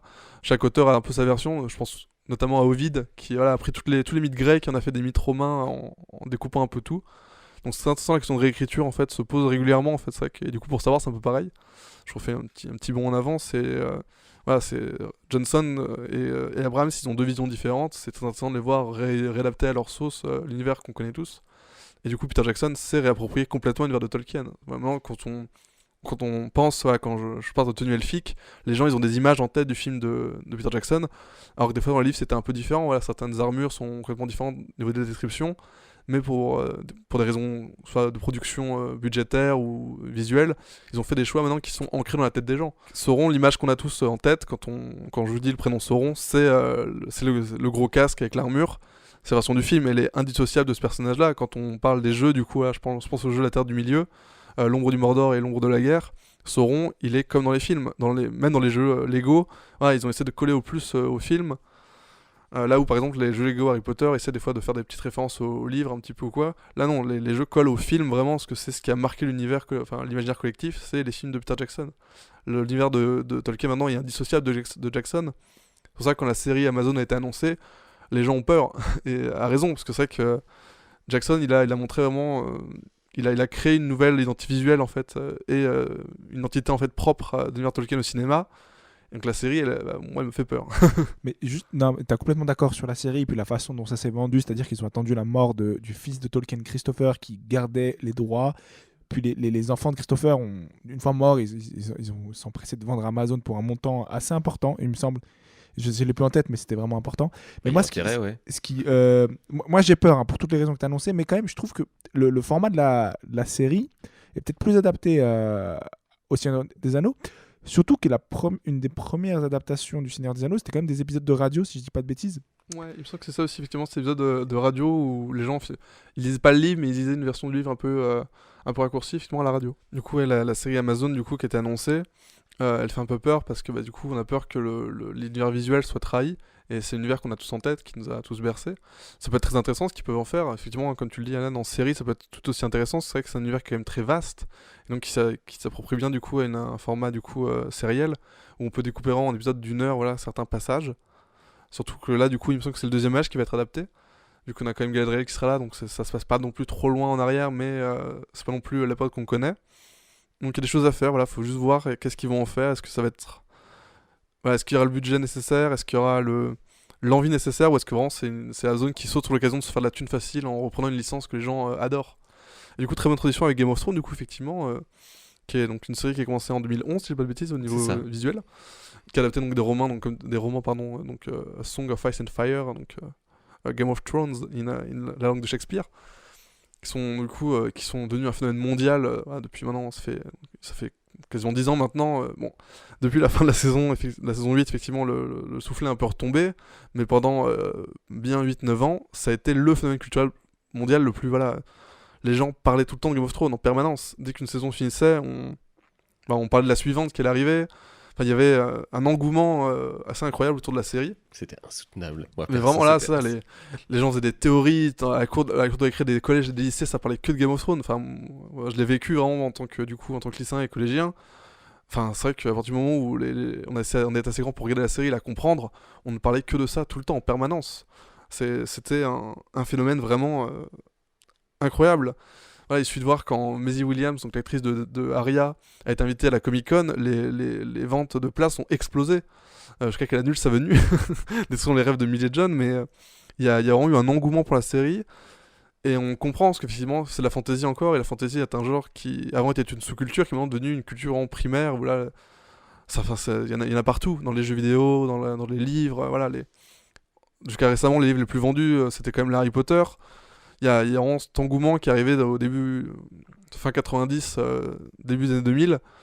Voilà, maintenant, là, c'est devenu un genre voilà, à part entière. Voilà, on peut plus s'en moquer comme on le faisait avant. Voilà, c'est plus un truc de geek, en fait. C'est vraiment devenu de la culture au sens propre. C'est un peu... Voilà. Et puis en plus, il y a beaucoup plus d'adultes, je pense, qui ont commencé à regarder des trucs comme ça, parce que c'est aussi des sujets qui pour le coup, vont même parler à des adultes qui ne s'intéressent pas forcément à la fantaisie, au merveilleux, au fantastique, quoi. C'est-à-dire des jeux de pouvoir, les intrigues, les coups de pute dans la cour. Pas la cour de récré, oui. La cour du roi. La cour du roi, voilà. Non mais c'est vrai, il y a ce côté très House of Cards, en fait, quand on regarde Game of Thrones, avec le côté politique, qui a touché du coup les adultes, effectivement. Là où certains adultes étaient réticents à aller voir des Star Wars, parce que voilà, ça parlait d'espace, de princesse, tout ça. Les gens, finalement, du coup, les gens qui étaient ados à ce moment-là ont grandi, donc maintenant c'est eux le public cible. Et voilà, quand le public a grandi avec Star Wars, effectivement, maintenant, pour eux, le Sons of Anneaux et Game of Thrones, ça leur parle vachement. C'est un truc qu'ils connaissent maintenant. Là où, justement, les personnes beaucoup plus âgées de nos jours ont beaucoup de mal à suivre le rythme, c'est parce que, justement, elles n'ont pas grandi avec ces choses-là. Et je pense que ça crée vraiment un gouffre générationnel, en fait, entre ceux qui ont grandi avec Star Wars et ceux qui ne l'ont pas été. Et ça arrivera aussi demain, ceux qui ont grandi avec la prélogie, ceux qui ont grandi avec les Sons of Anneaux, ceux qui ont grandi avec Game of Thrones. Ça crée des nouvelles générations de spectateurs et de consommateurs surtout. Parce que c'est quand même, faut quand même le dire, c'est quand même de la consommation aussi. Pour toi, spectateur, consommateur, c'est la même notion ? C'est une notion qui a tendance à être de plus en plus... la limite est de plus en plus fine en fait avec les nouvelles industries, je trouve. C'est un sujet très intéressant, qui est très complet et complexe. Mais c'est vrai que maintenant, voilà, quand on annonce 3 nouveaux spin-offs pour Game of Thrones, est-ce qu'on est des spectateurs ou est-ce qu'on est des consommateurs ? Est-ce qu'on est un public ? Voilà, est-ce qu'on nous cible du contenu vraiment artistique de pure souche ou vraiment du contenu mercantile ? Est-ce qu'on est des simples pigeons à qui il faut filer la nouvelle série à acheter ? Je pense qu'il y a un équilibre entre les deux que les grandes productions essaient de trouver en fait. Voilà, WandaVision par exemple là, qui est en ce moment sur Disney+. Je trouve que c'est vraiment l'exemple parfait en fait. C'est vraiment ce côté. C'est une nouvelle série Marvel, donc les gens vont la consommer. C'est un produit. Et ils ont essayé de faire quelque chose avec. Donc il y a quand même ce côté artistique où voilà, on peut pas regarder la série et je veux dire ah ouais c'est juste fait pour la thune. Non, il y a quand même, on sent qu'il y a quand même de l'énergie derrière, il y a quand même une volonté de transmettre quelque chose. Et je trouve que Game of Thrones c'est vraiment l'équilibre pas parfait mais vraiment un équilibre très très agréable qu'on trouvait du coup HBO avec cette série là. Le côté c'est un produit, voilà, les gens vont le consommer, voilà, on a la série la plus vendue au monde, mais on peut en parler de manière artistique et on peut en parler de manière philosophique et profonde sans voilà, tomber dans la palotte inutile. Il y a des livres qui sont sortis Game of Thrones, voilà, des analyses, enfin... Et là où ils ont réussi, c'est justement qu'ils ont pris des risques. Exactement. Parce que ce dont la machine hollywoodienne a horreur, faut rappeler que souvent les trucs qui ont le plus marché, c'est quand on a pris des risques. Bah là bon, le risque il y a le risque de l'adaptation surtout des livres en série. Mais c'est vrai qu'ils ont eu beaucoup de mal à la produire. De rebuter un public aussi. Ouais, c'est compliqué d'arriver devant un studio qui s'y connaît pas forcément, voilà, leur dire je veux faire un peu comme les Sons of Anneaux, mais en beaucoup plus trash, avec des seins, avec des dragons. Enfin, c'est-à-dire que c'est du budget à investir, faut pas se louper, si les dragons ils sont moches, personne ne regardera ta série, si les acteurs ils jouent mal, personne ne la regardera. Si ça correspond pas assez au livre, les gens vont arrêter. D'ailleurs, la question s'est beaucoup posée au niveau de la saison 4, quand la série a commencé à rattraper les livres, vu que vous savez que le dernier tome là, donc le prochain tome c'est Les Vents de l'Automne. 6. Ouais, c'est ça. C'est à partir de la saison 6 que ça a commencé. Non, fin de saison 5, je crois. Là, c'est la fin de saison 5, ça s'arrête là où s'arrête le livre actuellement. Oui, voilà, exact. Donc la saison 6 elle est son nouvelle base. Et c'est pour ça que du coup, quand la série a commencé à prendre sa propre direction, il y a eu beaucoup de gens qui ont commencé à s'en plaindre. Souvent, quand on écoute les gens, les problèmes commencent à la saison 6, parce que justement, ils ont plus la base du livre pour s'appuyer. Et même si depuis la saison 3 ou même la saison 2, il y a des changements qui ont été faits au niveau du scénario, la série globalement quand même reprenait les grands arcs des livres. Et là, le problème, c'est qu'il n'y a plus de livres. Donc Benioff et Weiss ont dû inventer finalement leur propre histoire, même si je pense que Martin leur a donné des clés, voilà, des passages clés, à ce moment-là il se passe ça, ça, ça. Mais c'est intéressant ce que tu veux dire sur le fait que l'auteur des romans est contemporain à l'adaptation, parce que c'est un phénomène qui s'est retrouvé avec Akira, dans une moindre mesure. Alors Akira... de Katsuhiro Otomo. Ouais, j'allais le dire. Ah pardon. Ouais. Akira, c'est le manga éponyme, mais peut-être que vous connaissez mieux le film, l'adaptation. Et le film a eu la particularité d'être réalisé par son auteur, donc Katsuhiro Otomo. Merci Philippe. Et il l'a fait en parallèle de la publication du manga. Donc je me semble que la publication était mensuelle. Il s'est même arrêté à un moment donné. Il a fait une pause. Et comme un long métrage a forcément une fin, et que Akira, le manga, a duré, il me semble, presque 10 ans de publication. Donc il a inventé une fin pour le film qui est complètement différente de la fin du manga. Le long métrage et le manga commencent de façon presque similaire, puis il y a une bifurcation. Et je pense que ça rejoint ce que tu disais avec Game of Thrones, parce qu'effectivement, la production de la série a fini par rattraper le livre, et il me semble que l'auteur était harcelé de façon régulière de quand est-ce qu'il va sortir sa fin, et je pense que ça a dû mettre un peu la pression d'avoir cette fin alternative qui traîne. Ouais, alors je pense même que c'est compliqué pour lui actuellement dans la situation dans laquelle il est, parce que la saison 8 est très critiquée, et lui son livre ça fait, je crois que ça fait presque 6-7 ans, c'est vraiment longtemps que le dernier tome est en attente de sortir, les ventes de l'automne, qui doit sortir normalement... Les ventes de l'hiver, pardon, ouais. C'est ça qui doit sortir donc normalement l'année prochaine, si tout va bien, on croise les doigts. Ouais, ça fait un bout de temps qu'il dit ça. Mais parce que voilà, il s'attelle à d'autres projets en même temps, il a une autre série avec Sci-Fi, il a écrit des livres sur les Targaryens, donc une histoire de feu et de sang. Ouais, je crois qu'il y avait des gens qui l'insultaient en lui disant mais mec, t'es en train d'écrire d'autres livres et là t'as pas fait. Mais il a encore insulté, hein, quand je crois qu'il a supprimé son compte Twitter parce qu'il était harcelé vraiment chaque jour par des gens qui lui demandaient quand est-ce que sort le livre, pourquoi tu fais ça, Et c'est même allé très loin, enfin je veux dire, le truc qu'il a le plus foutu à bout, et je comprends, c'est quand les gens ils ont commencé à dire dépêche-toi avant de clamser quoi. Ouais, exactement, il a très peur du coup de mourir avant de finir ses bouquins, et les gens ont commencé à l'insulter là-dessus, et puis même à l'attaquer personnellement, ouais, sur son physique, là où il habitait, je trouve qu'il a reçu des lettres jusqu'à chez lui et tout, c'est vraiment aller très loin, et là encore on a quelque chose de très... les fans vont trop loin tout le temps, créer des nouveaux univers, c'est aussi c'est compliqué de nos jours, hein. Moi je rêverais pas être un grand créateur, et voilà, mais ouais, c'est vrai que du coup là ça fait vraiment peur des fois de se dire que il y a des gens qui sont tellement à fond dans ton univers, qui sont prêts à t'harceler jusqu'à chez toi, pour que tu écrives quelque chose qui leur convient. Et la fin de Game of Thrones ne pourra pas convenir à tout le monde. C'est comme chaque fin. Finir une œuvre, c'est ce qui est souvent le plus compliqué. On l'a vu avec énormément de choses. La fin de Naruto a été énormément décriée quand c'est fini. La fin de Game of Thrones, du coup. La fin de Star Wars. La fin de Lost. Oui, la fin de Lost. Le meilleur exemple, je l'ai raté, effectivement. C'est très compliqué de finir une œuvre, surtout quand elle a autant d'ampleur. Avoir du coup 2 parcours différents entre la fin du coup de la série et la fin qu'aura les livres, ça va être très intéressant à analyser, à étudier, voilà, comparer du coup 2 œuvres qui partent du même objet du livre du coup numéro 1, et qui après donc prennent 2 chemins différents avec la série et les livres. C'est dans l'étude, en tout cas dans une étude comparée, c'est très intéressant de voir les différences qu'il peut y avoir. Oui. Parce que là, qui joue le rôle de qui à la place de qui? Arya qui joue le rôle de Lady Cœur de Pierre, Sansa qui joue le rôle de la fausse Arya. Ouais. Ils ont rattrapé un peu les wagons comme ils pouvaient, donc ils ont fait des choix. Et ça va être très intéressant du coup, je pense, quand le livre sortira, ce que ça va donner. Parce que la série elle a révolutionné comment on faisait les séries maintenant. Enfin, il y a eu un avant et un après Game of Thrones, c'est un peu bateau à dire, mais c'est complètement vrai. C'est aussi des changements négatifs où les gens sont matrixés par la série. C'est un truc qu'on entend souvent dire à la télé ou sur les réseaux sociaux, mais quand on dit un avant après Game of Thrones, c'est aussi ça. C'est aussi avant les acteurs de série, bon ça allait. Maintenant les gens se les approprient, c'est leur personnage, il suffisait de voir les lettres de menaces qu'a reçu aussi George Martin en écrivant ses livres. Voilà, si tu tues tel personnage, je te ferai la peau gros porc, tu vois. C'est ultra violent pour rien, quoi. Ça fait peur de se dire, voilà, j'écris des bouquins et il y a des mecs qui lisent mes livres qui sont tellement tarés qu'en lisant mes livres, ils veulent me faire la peau si je fais du mal à leur personnage, quoi.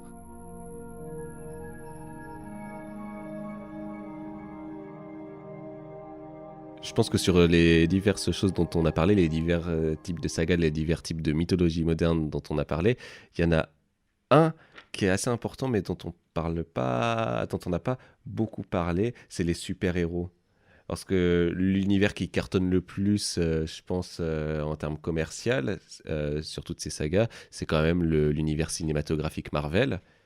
Avengers, tout ça, je pense que ça me ramène plus d'ailleurs que Game of Thrones. C'est quoi Avengers? C'est quoi Avengers? C'est ça, foutre de ma gueule. Voilà. Et je veux revenir sur cette notion de héros qui trouve ses racines dans la Grèce antique, parce qu'il s'agissait de bases d'humains qui étaient entrés dans la légende et auxquels était voué un culte similaire à ceux des dieux. Et ils étaient parfois en lien de parenté direct avec les dieux, mais pas toujours. Bon, le plus connu, c'est évidemment Hercule, fils de Zeus, Héraclès. J'ai dit de Zeus en plus, de Zeus, fils de Zeus, du coup Héraclès, fils de Zeus. Mais de toute façon, ils étaient associés pratiquement tout le temps à un dieu dit tutélaire. Et les cultes qui leur étaient voués étaient donc en rapport direct avec la religion de l'époque. Donc ce qui est à retenir, c'est que la parenté entre d'une part les mythologies modernes des super-héros et d'autre part les mythologies anciennes des religions monothéistes, elle est indéniable. Et puis elle s'est cultivée à l'ère moderne avec des exemples concrets. Par exemple, dans Avengers, tout le monde a remarqué qu'il y a le dieu Thor, le dieu nordique du tonnerre, voilà, avec d'ailleurs toute la mythologie, toute la famille, hein, quoi, c'est-à-dire mais ils ont fait un Thor avec Star Wars en fait. Ils ont fait un Thor avec Star Wars, avec Thor, avec des vaisseaux spatiaux. Oui, voilà, exactement. Ils ont fait un peu un Asgard. Voilà. Pot. Ils ont fait et là c'est un exemple concret. On n'est pas juste sur une filiation stylistique ou spirituelle et tout ça. C'est vraiment ils ont pris Thor, paf, ils l'ont foutu dedans. Et c'est un des super-héros au même titre que Iron Man, Captain America, tout ça. Et moi j'ai envie d'évoquer aussi un court-métrage de Pixar qui pour le coup concerne plus le polythéisme actuel le plus important, c'est-à-dire l'hindouisme. Il y avait un court-métrage qui était en première partie du Voyage d'Arlo, qui s'appelait Sanjay et sa super équipe, réalisé par le fameux Sanjay Patel, qui donc fait un court-métrage autobiographique, et il se représente lui en train de regarder les dessins animés de super-héros qui passaient à la télé quand il était enfant. Et là, son père éteint la télé parce que c'est l'heure de la prière. Et on voit que dans sa tête, en fait, il voit les divinités hindoues et il les transforme en super-héros du type de la série qu'il était en train de regarder juste avant. Donc, il y a une façon dont ce lien conscient ou inconscient entre les différents types de mythologie est vraiment cultivé. D'ailleurs, là, je pense que quand on en arrive à produire des œuvres comme ça ou qu'on met Thor chez les Avengers, c'est qu'on a parfaitement conscience de ce truc fondamental de nos imaginaires. Et je rebondis sur ce que tu dis. Moi, il y a un film que j'aimerais conseiller à tout le monde qui s'appelle Gundala ou Red Storm, réalisé par Joko Anwar, qui est un réalisateur indonésien. Et vous voyez ce film, vous voyez les 5 premières minutes du film, vous pensez que c'est un Marvel version Indonésie.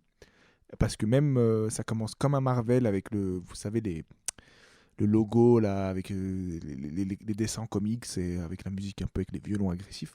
Et en fait, il s'agit d'une adaptation de bande dessinée locale, enfin indonésienne, par un mec qui faisait ça, qui les dessinait dans son coin dans les années 60-70. Et là où je trouve que ça fait mieux que les films Marvel, c'est que film indonésien oblige, il y a de la castagne. Et c'est c'est pas du tout aseptisé comme les films de Marvel en fait. Les gens se battent pour se battre. La narration est très classique, hein, c'est un film de super-héros. Mais au moins on en a pour notre argent, si je peux dire, que ce soit en visuel, en mise en scène. Et moi, ce qui me fait penser que l'Indonésie et de façon plus large l'Asie du Sud-Est, avec l'Inde en figure de proue, résiste assez brillamment à l'hégémonie américaine, l'hégémonie Disney, où je trouve qu'il y a vraiment des choix de mise en scène, des choix de narration qui sont intéressants. Au même titre que le cinéma d'animation japonais, je pense. Oui, mais on en avait déjà parlé, toi et moi, et le marché japonais est tellement fort qu'ils peuvent se permettre de ne pas faire des trucs pour l'export et de faire un peu ce qu'ils veulent. Enfin, en tout cas, par rapport à leur public. Effectivement, c'est intéressant. Le premier super-héros, donc Superman, il a été créé donc, par deux immigrés juifs du coup, qui ont fui du coup, l'Europe. Et ça se ressent beaucoup. L'histoire de Superman est très proche de celle de Moïse, en fait. Voilà, un enfant à la dérive, abandonné.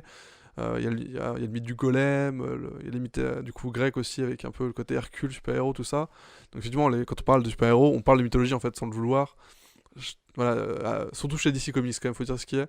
Voilà, les Amazones avec Wonder Woman qui voilà, Shazam évidemment, Flash, enfin qui reprend les ailes d'Hermès, qui reprend ses capacités.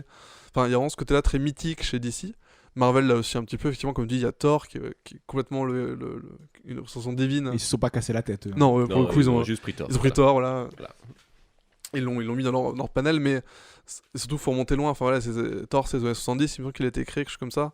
Même si les films sont sortis que maintenant, il y a eu quand même d'autres adaptations avant. Il y a des milliers de comics et je pourrais jamais tous les lire. Du coup, finalement, c'était me créer une difficulté de les inclure dans ce corpus. Mais c'est intéressant, le côté mythique des super-héros existe. Et les films Thor sont un très bon exemple, parce que du coup, ils s'imprègnent des mythes nordiques. Même si les personnages sont différents. Loki est complètement différent dans sa version Marvel Cinematic Universe que dans la version mythologie nordique. Mais à ce côté tout à fait Ils mythique. fanfaronnent un peu plus. C'est ça, c'est Tom Hiddleston quoi. Mais voilà, les films Marvel sont intéressants, mais c'est vrai que voilà, c'est la formule du héros, ils l'ont bien comprise et ils la réutilisent à chaque fois. C'est aussi la critique qu'on fait beaucoup à Marvel, c'est que tous les films se ressemblent parce que oui, ils ont tous la même formule en fait. C'est vrai, personnage lambda, incident tragique, pouvoir méchant. C'est la formule qui marche bien. Voilà, ça a commencé beaucoup avec Doctor Strange où les gens ont commencé à se dire ça devient un peu c'est un peu lourd là. Redondant exactement. Mais voilà, maintenant, avec le duo Infinity War Endgame, on peut plus dire, ce serait un abus de langage de dire ça, parce qu'ils vont dans de nouvelles directions, ils tentent de nouvelles choses. C'est très lent, et voilà, pour l'instant, il y a encore des balbutiements. Mais voilà, avec WandaVision, c'est un premier pas dans le monde un peu plus, de sortir un peu de leur zone de confort, c'est prendre des risques. Et je pense que la plateforme du coup Disney+ sert aussi à ça, à prendre de nouveaux risques. Et du coup, j'ai très hâte de voir ce qu'ils vont nous sortir comme nouvelle série, parce que pour le coup, ils ont lancé beaucoup de séries, mais elles ont toutes l'air d'avoir un petit charme, un petit truc qui, peut-être qui seront intéressantes à regarder. Peut-être pas toutes, mais au moins quelques-unes. Et déjà, WandaVision le prouve là avec son. Je sais pas si vous l'avez regardé, mais le côté sitcom. Oui, mais la bande-annonce. Voilà, Wanda qui s'enferme elle-même dans une sitcom des années d'abord 50, puis 60. Chaque année, on remonte d'une décennie. C'est déjà très impressionnant visuellement, comment ils ont repris ces thèmes-là. Et voilà, enfin, c'est. Ils ont pas à rougir devant certains films du MCU, c'est un constat qu'il faut dire. Le pré-film Thor est probablement moins bien que la série WandaVision, parce que voilà, le système de production a changé, et ils ont compris que refourguer la même mayonnaise à chaque fois, ça marchait plus. Et donc j'espère que pour les prochains films de super-héros, la formule sera dépassée. Et c'est là où le problème du coup de DC, dans leur univers filmique, c'est qu'à force de vouloir copier Marvel à tout prix, ils ont mélangé les pinceaux. Ils ont fait, quand on prend, il y a Man of Steel, puis ensuite Batman v Superman, puis Justice League. C'est qu'en parlant, ça n'a aucun sens de faire d'abord. Pas oublier Suicide Squad. Non, je l'ai pas oublié. non, je connais pas. Je connais pas vu. De toute façon, il y a un reboot avec Suicide Squad 2, donc je m'en fiche. Non, mais cela dit, ça explique. C'est marrant parce que c'est sur ces 10 dernières années, je pense, le film en lien avec l'univers DC Comics qui est le plus cartonné, c'est celui qui a pris totalement le contre-pied de ça, c'est-à-dire Joker. Alors, Joker, je le considère pas comme un film de super-héros à part entière, c'est pour ça. Ça l'est même pas du tout. Ouais. Mais ce que je veux dire, c'est que tu peux pas faire plus éloigné de Avengers que Joker, quoi. Non, c'est sûr, en fait, finalement, DC, ça aurait si mieux de faire des films séparés, en fait. Enfin, des one-shots comme ça sur des personnages. Il gère beaucoup mieux parce que c'est un créatif qui gère son truc dans son coin et ça marche très bien. Là où Marvel, ils ont leur plan de développement. Ils dépensaient des années à l'avance. Il suffit de voir le plan de la phase 3. Voilà, chaque film avait sa place de sortie, sa place dans l'univers. Voilà, ouais, mais pardon, Elliot, mais c'est la poule aux œufs d'or pour Marvel et je comprends la Warner pour le coup d'avoir essayé de voulu copier le modèle de Disney parce que ils ont mis un truc en place qui fait que même le film, si le film il est éclaté au sol, genre Ant-Man, tu vas quand même le voir parce que tu as un micro-lien avec le grand univers qu'ils sont en train de mettre en place. Donc si tu veux être certain de bien capter Avengers 4, il faut que tu t'aies tapé 17 films sur lesquels, on va être très honnête, il y en a la moitié qui sont à jeter. Moi, j'ai toujours en travers les films qui sont sortis juste avant Avengers 4, là, avec l'héroïne en... Ah ouais, Captain Marvel. Captain Marvel, qui pour moi faisait juste office de remplissage. Mais en tout cas, ça marche. En tout cas, commercialement, ça marche parce que les gens viennent et que même moi, je viens, je suis presque contraint d'y aller. Et du coup, je peux pas en vouloir à la Warner d'avoir voulu copier ça parce que sinon, l'autre modèle, c'est quoi ? C'est Christopher Nolan. Et visiblement, il voulait pas aller vers ça. Enfin, je sais pas, je pense. Mais alors, t'as tout à fait raison. Voilà, ils ont essayé de prendre ce qui marche. C'est ce que le monde marche comme ça. Voilà, on récupère ce qui marche bien. Et voilà, Marvel, ils ont un format commercial. Enfin, leurs films sont commerciaux, voilà, c'est comme ça. Ils font des films aussi pour vendre. Mais ouais, ils essaient, de temps en temps, ils essaient de mettre un artiste un peu pour faire des trucs. Ça a marché avec les Gardiens de la Galaxie. James Gunn, il a fait un peu ce qu'il voulait. Et le film, sûrement un des films préférés des gens dans le Je MCU. confirme. Là où des films beaucoup plus banals, voilà, genre Steve Rogers, enfin Captain America 1, les gens l'oubliaient, voilà, comme Iron Man 1, voilà, le film est là, voilà, il a le mérite d'exister, mais enfin les gens ne s'en souviennent pas forcément. Là où des films avec plus de prise de risque sont quand même tout de suite beaucoup plus, voilà, on s'en souvient plus. Mais oui, la Warner a tout à fait eu raison d'essayer de copier ce modèle. Je critique pas la démarche, je critique la façon dont ça a été fait. Où ils ont voulu aller trop vite, parce ils avaient 10 ans de retard déjà, ils ont commencé leur truc, là où Marvel avait déjà posé ses pions, voilà, et comme tu dis, c'est la préparation, enfin voilà, pour avoir vu, pour comprendre toutes les micro-références de Avengers, faut avoir vu les 17 films d'avant. Commercialement, c'est du génie. Enfin, en termes de marketing, c'est du génie. Voilà, savoir que pour comprendre un film, il faut en avoir vu d'autres. Commercialement parlant, c'est incroyable. Mais du coup, DC a voulu foncer dans le tas. Et ils sont lamentablement échoués parce qu'ils n'ont pas de préparation. Au lieu de présenter chaque personnage un par un avec leur film, même si c'est beaucoup plus long et que c'est pas forcément toujours très intéressant. Quand on arrive aux films de réunion, de films d'équipe, on comprend d'où vient chaque personnage, on les connaît. Alors que là, la beauté des gens, voilà, s'ils lisent pas les comics, Cyborg, c'est pas un personnage qui est quand même très connu en France. Même Aquaman, avant le film, Aquaman en France, il y avait quand même une image très cartoonesque. Voilà, c'est le mec qui s'est mis en rouge et qui parle aux poissons, quoi. Le film joue beaucoup avec ça, avec ce genre de choses. Mais l'avoir sorti coup après Justice League, c'est une erreur parce que Justice League, c'est juste c'est Khal Drogo quoi, en plus. Ils ont pris un acteur qui est déjà ultra connoté. Jason Momoa. Jason Momoa, voilà. Enfin, les gens, ils voyaient l'acteur de Game of Thrones, ils voyaient pas Jason Momoa dans Aquaman, quoi. Et on les comprend. Enfin, Aquaman, c'est un mec en orange qui parle aux poissons, encore une fois. Il a d'autres aventures évidemment, mais il y a quand même ce cliché qui a la peau très dure. Et ne pas avoir pris le temps de faire du coup plusieurs films, ne pas s'étendre. Et d'avoir directement voulu foncer, avoir notre film réunion et avoir notre parce que Avengers ça a très très bien marché quand même. Et là, ils voulaient de la thune, ils sont pris des retours critiques dégueulasses. Et bon là il y a le Snyder Cut qui va sortir dans un mois et on verra ce que ça donne. Mais oui. Je suis curieux de voir parce que je l'ai trouvé tellement éclaté au sol le Justice League d'une fadeur incroyable. J'y reviendrai d'ailleurs. Mais c'est quand même un problème que les fans aient réussi à avoir ça. Je trouve ça quand même assez... Ça fait un peu peur qu'à force de forcer comme ça, les fans aient eu ce qu'ils voulaient, avoir le Snyder Cut. L'importance donnée du coup à la fanbase d'un film, quand on voit ce que les fans sont capables de faire déjà quand un truc leur plaît pas, je trouve ça dangereux de leur faire croire qu'ils ont du pouvoir comme ça, ça peut créer des dérives. Oui, totalement. Je suis d'accord avec toi, mais après peut-être le truc était peut-être prévu et que c'était un bon coup de com' de dire ouais, vous voyez, on contente nos fans. C'était prévu de base, mais c'est juste qu'il a sa fille qui est morte, c'est ça? Ouais. Mais le tournage était compliqué. Ça c'est clair. Il y a eu beaucoup de problèmes de production. Beaucoup de problèmes de production. Joss Whedon a fait du Joss Whedon, du coup, il a essayé de faire le truc à la Avenger, parce que c'est ce qu'il sait faire, et ça se sent. C'est de là où il vient. Hein. Oui, c'est ça, donc c'est deux films fusionnés en un, quoi. Ça pouvait pas marcher, c'était évident. Après, le Snyder Cut, est-ce que c'est vraiment nécessaire? Est-ce que ça va vraiment apporter plus de choses? Zack Snyder, il a fait quand même des choses très bien et des choses un peu moins bien à côté, donc faut voir un peu ce que ça va donner. Après, ça peut être intéressant, mais après, c'est vrai que 3 téléfilms, je crois qu'ils ont coupé du coup en 3 téléfilms sur HBO Max que ça va sortir. Je crois que c'est quasiment 4 heures de trucs. Est-ce que ça vaudra le coup vraiment au final? Est-ce que ce sera. Enfin. Le problème restera le même en fait. On connaît pas les personnages, on n'a pas forcément d'attache avec eux. Ils nous présentent un nouveau Batman alors qu'on a eu des films Batman il y a moins de 10 ans. C'est que les gens ont quand même l'image de Bale, vraiment. Enfin, le Batman de Bale il a quand même marqué les esprits, le Joker de Heath Ledger a marqué les esprits. Et là, voilà, ils ont annoncé par exemple que le Joker de. Non, pas de Joaquin Phoenix, de l'autre. De Jared Leto serait dans Justice League. Ouf, ouais. Au-delà de l'aspect cyclique des super-héros, les super-héros ils répondent à un besoin aussi, je pense, qui est différent du besoin de. Comme tu disais tout à l'heure, de récit, le besoin de se raconter des histoires. Les super-héros, c'est plus le besoin de se créer des héros, en fait, de s'imaginer qu'il y a des gens qui peuvent nous sauver de situations difficiles et.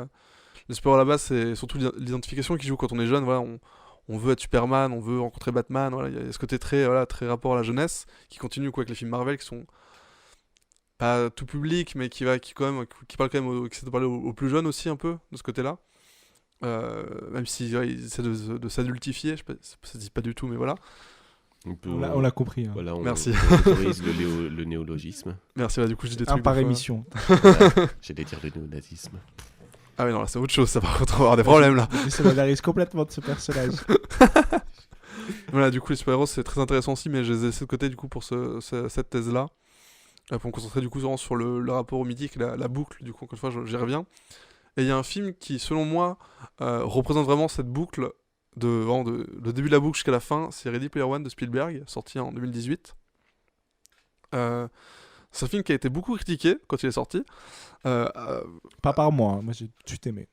Moi j'ai beaucoup aimé aussi, même si, c'est un de mes films favoris de tous les temps, donc moi j'avais pas été objectif dessus, mais au-delà de l'aspect émotionnel que j'ai avec le film, les références qu'il fait, ce genre de choses, il y a un aspect quand même qui est ultra intéressant avec Ready Player One, c'est Spielberg en tant qu'auteur qui il parle de culture pop, alors que lui-même est un acteur ultra important de cette culture en fait.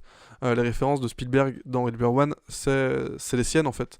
Il a fait, enfin voilà, comme il a fait un peu avec Jurassic Park, où là voilà, enfin John Hammond c'est Spielberg, les dinosaures c'est les films c'est le blockbuster, tout ça. Enfin Spielberg il a toujours eu ce double volet un peu, voilà, de l'aspect créateur vraiment, et avec l'aspect entertainment, donc l'amuseur quoi. Il a vraiment ces deux facettes là qui sont souvent très distinctes, enfin que les gens en tout cas distinguent beaucoup. Voilà, c'est Truffaut qui a amené Spielberg en France, où là, voilà, il avait fait comprendre que c'était autre chose qu'un mec qui faisait des films pour tout public, qu'il avait aussi il faisait un cinéma d'auteur en fait. Et je pense que Ready Player One est un film qui parle beaucoup à Spielberg, parce que donc, c'est adapté d'un livre donc de Ernst Klein, si je dis pas de bêtises, il me semble que c'est ça. C'est une ode à la pop culture, voilà, l'Oasis, c'est le fantasme des geeks voilà, qui ont entre 14 et 28 ans, c'est avoir un monde virtuel où tu peux faire actuellement ce que tu veux dans l'univers que tu veux. Enfin, c'est voilà, l'ouverture de Ready Player One, donc le son travelling en plan séquence dans tous les mondes avec voilà, Minecraft, Doom, tous ces mondes d'un coup traversés en quelques secondes de cinéma, c'est une claque dans ta gueule quand t'es un geek. Voilà, le film te prend, te dit tu vas m'aimer, voilà, ferme ta gueule, je suis le film de ton année, c'est comme ça. Et je trouve que c'est quand même un coup de maître de la part de Spielberg d'avoir réussi à condenser autant voilà, presque 40 ans de culture dans un seul film. Et même si effectivement on peut parler de fanservice à certains moments, voilà, dans ce genre de film on peut pas, enfin c'est aussi un peu le sujet du film, le fanservice, comment les fans se comportent face à leurs auteurs, comment les fans réinterprètent l'univers, c'est pas pour rien que le héros s'appelle Parzival, donc c'est le nom germanique de Perceval, donc le héros de la quête du Graal pour ceux à qui les cours de collège remontent un petit peu. Voilà, Perceval c'est le chevalier qui était le plus proche du Graal dans le mythe de Chrétien de Troyes. Mais voilà, donc voilà, le nom Perceval est très très important, et tout le côté voilà, l'œuf à la fin que cherche donc le fameux Easter egg, donc l'œuf de Pâques en français, qui est littéralement un œuf dans le film, c'est le Graal en fait, c'est un Graal métaphorique autant que physique, donc c'est physique parce que voilà, ça lui donne les clés de l'Oasis. Voilà, une fois que tu obtiens le Graal, tu obtiens tout l'argent d'Hallyday, c'est aussi c'est la quête du film. Mais métaphysique dans le sens où voilà, c'est que tu as compris les œuvres que tu regardes en fait. C'est aussi ça le message du film, c'est les œuvres, faut les apprécier comme elles sont des œuvres. Voilà, elles sont aussi elles sont là pour divertir en premier lieu, mais ça veut pas dire que c'est des œuvres vides de sens. Et chaque film à sa manière a quelque chose à dire sur le cinéma, et je pense que c'est un peu le message du film aussi, c'est voilà, chaque œuvre culturelle, au-delà d'être un produit de consommation, parce que voilà, le cinéma c'est une industrie autant que c'est un art, c'est pareil pour tout, le jeu vidéo c'est pareil, il y a beaucoup d'industries, mais il y a aussi de l'art, et en faisant un film aussi multigénérationnel, donc avec des références des années 80, qui sont vraiment la période un peu phare de Spielberg, voilà, il y a le Rubik's Cube de Zemeckis, la DeLorean, la moto d'Akira, il y a toutes ces références, mais à côté, ce côtoie, il y a Overwatch, voilà, il y a des références beaucoup plus actuelles que toute ma génération, que Spielberg maîtrise pas forcément, je pense, peut-être d'autres gens qui lui ont soufflé, voilà, peut-être que si. Peut-être que c'est lui, peut-être que Spielberg fait des runs sur Overwatch, on ne sait pas. Moi, j'aimerais bien voir ça en tout cas. Mais voilà, c'est quand même intéressant de voir autant d'univers durant la bataille finale, donc la grosse bataille, voilà, il y a une espèce de côté ludique en fait dans le film où t'as envie de faire pause à n'importe quel point du film et de chercher les références. C'est un peu Où est Charlie mais avec les easter eggs, et c'est vrai que le film a un côté du coup très méta en fait, où il parle de l'industrie en même temps autant qu'il parle de l'art, autant qu'il parle de notre rapport aux œuvres. Voilà, toute l'idée autour du conservatoire qui retrace tous les moments de la vie de Hallyday, donc le créateur de l'Oasis qui est mort. Donc le but est donc là il dit qu'il a caché 3 easter eggs dans son jeu. Et il a tout un musée où il faut chercher des indices.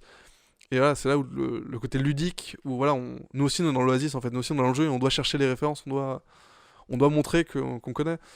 Et du coup c'est un film qui est un peu bâtard, parce que pour les gens pour qui cette culture ils sont hermétiques, le film il a un intérêt assez moindre, quoi. Mais en même temps, le film balaye tellement large que c'est dur d'être vraiment réfractaire, hermétique à toutes les références. Exactement, Oui, c'est ça. forcément des références que tu maîtrises sur les je ne sais combien qui sont concentrés dans le film, quoi. Au moins, enfin, je pense que moi, j'aimerais bien qu'on présente la personne qui ne maîtrise même pas le quart des références dans Ready Player One. C'est un peu méprisant ce que tu dis là. Ouais, un petit peu, c'est Non, pas grave. non, mais je dis pas. Non, mais j'ai pas de mépris pour cette personne. J'ai même dit, j'aimerais bien qu'on la présente. Je veux juste te dire que c'est un cas très improbable, sans jugement aucun. Voilà, mais Voilà. en tout cas, c'est vrai que ça ratisse hyper large et tout le monde, plus ou moins, peut s'identifier à un monde du film, à quelque chose. Mais après, voilà, les détracteurs du film, ils reprochent beaucoup le côté un peu gratuit de ces références. Et je pense que c'est un piège dans lequel il faut pas tomber. Ben, de l'intégrisme, quoi. C'est ça, je dis pas que toutes les références sont pertinentes, voilà, c'est toutes des réflexions sur le monde de l'industrie cinématographique ou l'industrie du jeu vidéo. Mais de manière globale, le film pose des questions très intéressantes sur la réutilisation des images, des concepts, sur l'appropriation des fans de leur univers en fait. Et c'est pour ça que je trouve ça très intéressant que dans le film, ils aient choisi de reprendre la scène de Shining. Parce que, voilà, comme vous le savez, dans le livre, c'est J'adore pas cette ça. scène, d'ailleurs. C'est une de mes scènes préférées. Hein. Voilà, c'est une scène qui a beaucoup marqué les gens parce que la reproduction déjà des décors du film est impressionnante. Voilà, on se croirait vraiment dans l'Overlook, ce qui est quand même déjà impressionnant. Et surtout, c'est un caractère très personnel pour Spielberg, qui est un grand ami de Kubrick avant qu'il meure. Donc il y avait en fait, on sent le côté personnel de Spielberg qu'il a investi dans cette scène, qui est absente du livre. Du coup, comme je l'ai dit, dans le livre, je crois que c'est une partie de... Je sais plus, dans le livre, c'est autre chose. C'est une autre épreuve qu'il a à passer. Le film est quand même assez différent du livre. Le livre qui est pas très bon d'ailleurs. Petite pique comme ça lancée. D'ailleurs, je crois que le 2 est sorti de la Ready Player 2 qui va être aussi adapté en film. Par Spielberg aussi. Normalement, non, j'espère. Parce que déjà, apparemment, les premières critiques américaines disent que c'est pas ouf, donc on sait pas. On verra ce que ça donne. Ils vont prendre l'équipe de Stranger Things. Ils ont déjà l'équipe de Stranger Things a déjà fait ses preuves en ce qui concerne la réutilisation de la pop culture. Et c'est là justement, je trouve que c'est deux trucs un peu bâtards, c'est que Stranger Things finalement joue beaucoup sur la vibe 80. Je dis ça, c'était juste une supposition. Non, hein. bien Je sûr. dis pas du tout en train de. Parce qu'on n'aille pas vérifier et dire Philippe Caillet, il a dit n'importe quoi, c'est pas du tout Stranger. Bon, voilà. Je me suis dit, ça serait marrant qu'il fasse ça, c'est tout. Pardon. Mais justement, je trouve que l'équipe de Stranger Things comprend beaucoup moins les références que Spielberg, par exemple. La utilisation qu'ils en font dans Stranger Things, elle est pas vide de sens. Parce que ce serait mauvaise langue de dire ça. Il les utilise de manière quand même assez intéressante, au moins pour ce qui est de la saison 1. Mais c'est vrai qu'on perd vite un peu quand même le côté à 80 sert plutôt l'ambiance du film. Voilà, au début de Stranger Things, c'est le début d'E.T. On est dans la même ambiance, c'est la même lumière. Ils ont essayé de faire un peu un... Entre E.T. et Elfen Lied. C'est ça. Et c'est de convoquer certaines choses que Spielberg utilise aussi dans Ready Player One, mais il s'arrête là, ça va pas plus loin. Alors que dans Ready Player One, Spielberg il a une vraie réflexion sur la culture qu'il a créée en fait un peu quelque part. Il fait partie de ces grands pionniers de la culture pop. Et c'est pas pour rien que dans la première épreuve de la course de voiture, un des ennemis soit le T-Rex de Jurassic Park. C'est signifiant que ce soit ça qu'il ait choisi. Et que le T-Rex affronte King Kong. Pareil, c'est un autre monstre du coup du répertoire un peu fantastique qui revient là.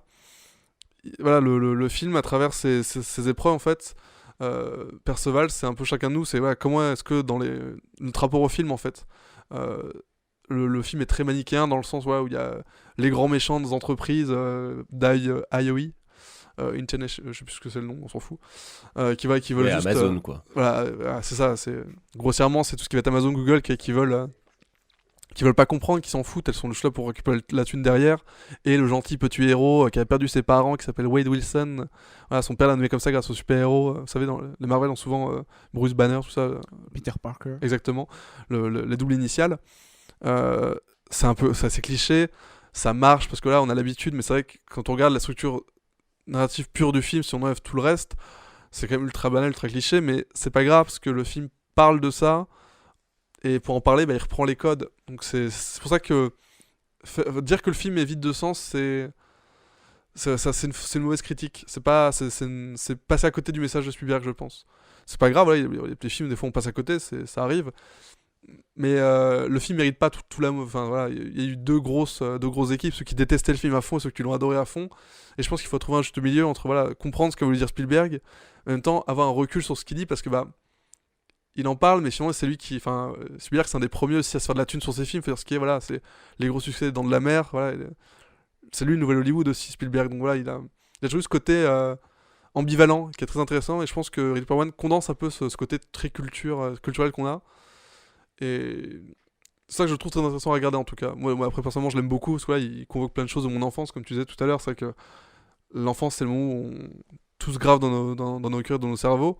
Donc voilà, quand on te balance une référence à la seconde, bah voilà, forcément, il y a un moment où ton cerveau il se met en mode off et juste il prend ce qu'on lui donne, et voilà, c'est un peu un fast-food virtuel.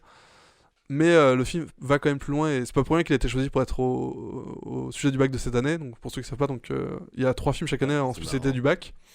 Et aux côtés de Agnès Varda, du coup, cette année, il y a Ready Player One de Spielberg. D'ailleurs, donc voilà, c'est un choix qui a du sens quand même. Ouais, j'étais au courant, et d'ailleurs le film est rentré dans le dispositif national lycéen et apprenti au cinéma. Et voilà, du coup, c'est pas pour rien, du coup, c'est pas les films qui rentrent du coup dans cette boucle d'apprentissage à l'image, c'est pas des films au hasard qu'on a choisi comme ça. S'ils ont choisi ce film-là de Spielberg, c'est parce qu'il y a quelque chose de très important à en tirer, surtout pour les générations du coup qui ont grandi avec Game of Thrones, avec Harry Potter, avec Sons des Anneaux. C'est comprendre les réutilisations, elles ont du sens, faut pas juste refaire bêtement ce qu'on connaît, il faut aller plus loin. C'est vraiment la réutilisation, elle a du sens que quand on l'utilise pour parler d'autres choses en fait. Si je refais Star Wars avec d'autres acteurs, mais on prend les mêmes cadres, les mêmes costumes, l'intérêt il sera toujours moindre que si je reprends le récit initiatique du héros et que j'accole de nouvelles thématiques. Voilà, Lux il veut s'extraire de sa vie paysanne, il veut voir le monde, il veut sauver la princesse. C'est très bien, mais c'est très basique finalement là. C'est un truc qu'on a beaucoup vu et qui maintenant qui est beaucoup trop pas primitif, mais voilà, que ça base à tellement d'autres choses que finalement ça sera une régression.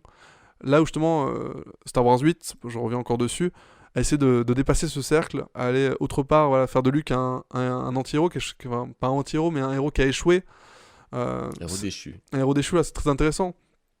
Et il faut savoir ce genre d'initiative où justement on tente de briser un peu le cercle, et c'est là où il faut avoir de l'espoir aussi dans les nouvelles créations, parce que c'est un cercle vertueux finalement. C'est pas voilà, les choses se répètent, voilà, les Avengers, enfin les films de Marvel se répètent. Ils ont eu du mal à sortir de ce cercle, mais maintenant la boucle s'élargit de plus en plus. On a eu le premier petit écart avec les Gardiens de la Galaxie de James Gunn, du coup, qui reprenait quand même quelque chose de très basique, mais qui a essayé de mettre sa patte dessus, et ça se sent. Et les gens l'ont senti, et voilà, le film a été très bien reçu par tout le monde. Et je pense qu'il faut continuer dans ce genre d'initiative, de prendre les sujets qu'on maîtrise et qu'on aime et qu'on connaît, pour aller plus loin, pour que le cercle s'agrandisse. Il continue toujours, la culture, c'est quelque chose qui grandit tout le temps. Voilà, la culture ne sera jamais arrêtée, ne sera jamais fixe. Voilà, ça c'est culturel, ça c'est pas de la culture, c'est complètement, c'est irréalisable.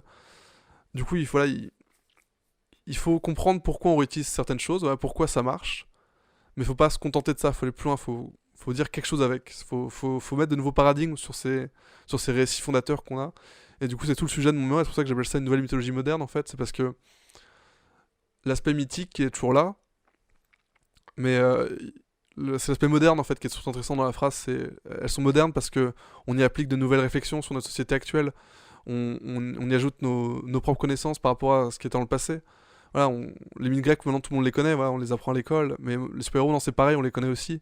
Enfin voilà, tout le monde sait que sous le costume de Spider-Man il y a Peter Parker maintenant, mais voilà, ta mère le sait, mon oncle le sait, ton petit frère le sait sûrement.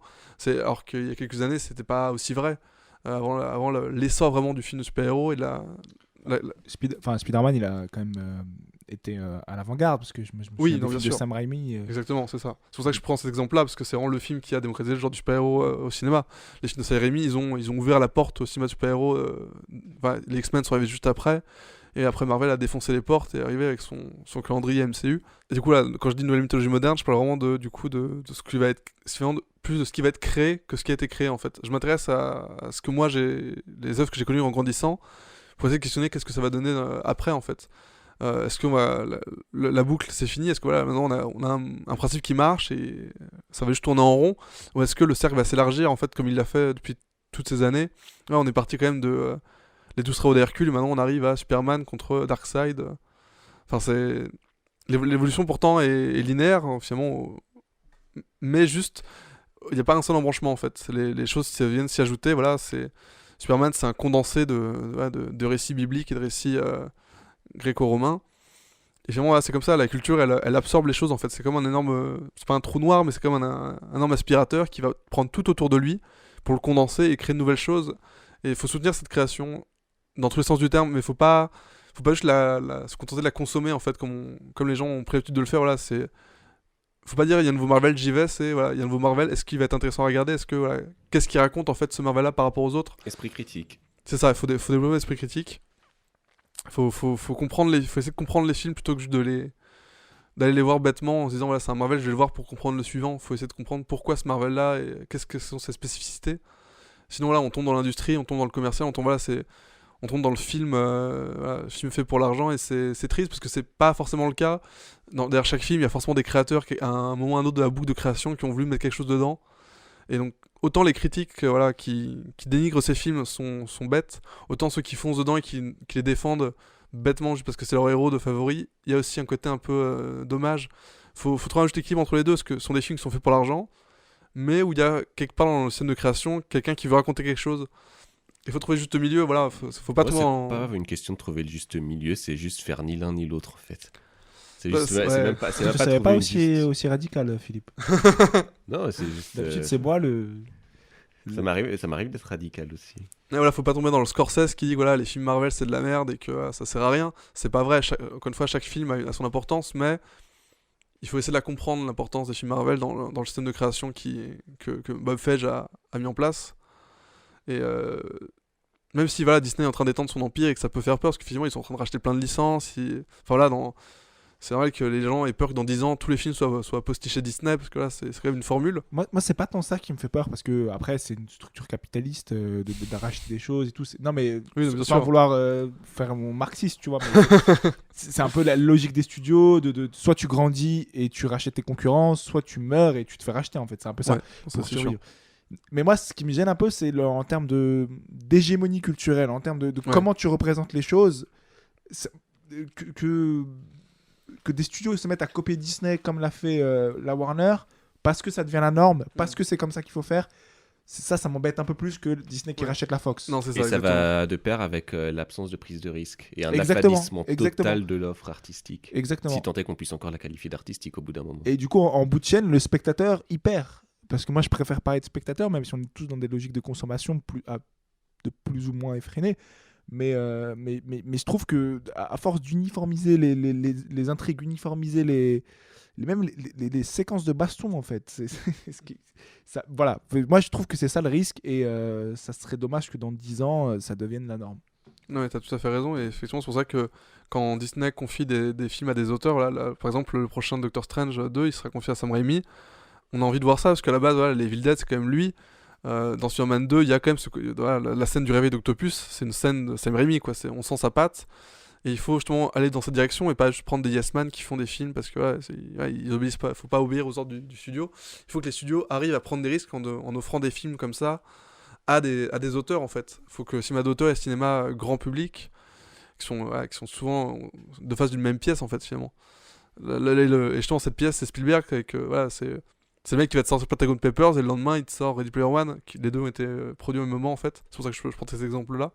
Et là où la critique un peu comment dire, un peu je sais pas comment la Établi, la critique. ouais, c'est ça, la critique un peu mainstream. mainstream, et elle est un peu dire Pentagon Papers c'est génial et Ready Player One c'est de la merde. Les geeks ont dit bah non, les deux sont très bien, et les deux voilà ont autant de mérite l'un que l'autre.